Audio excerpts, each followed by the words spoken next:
I went through one of my best time in life in the Senate, and also went through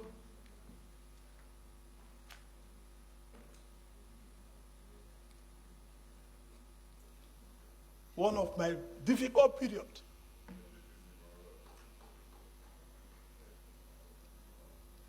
Also in this Senate.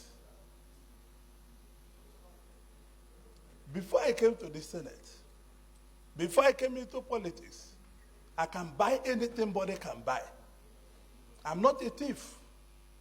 Those that put me in prison, no treason, they put me in prison. They took over all my businesses and want to kill me. But I survived it. I'm in the Senate with you people. It's not the end to what we have done. It's not the end to United Nigeria. It's not the end to Brothers Keeper. But these senators I called were with me. I never lacked. When the PDP that I was governor for 2 terms was being formed, I brought every money they used in forming that party. Every penny in 1997 and 98. And I later became a thief.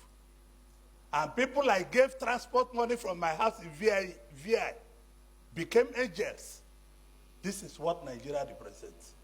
I want to thank my colleagues for giving me these 4 years of uninterrupted support.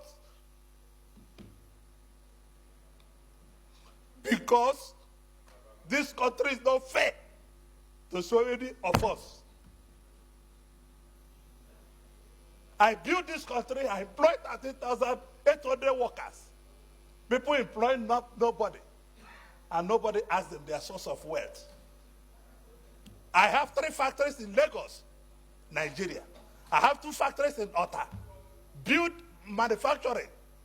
I have 3 factories in Aba, manufacturing, and I'm a thief.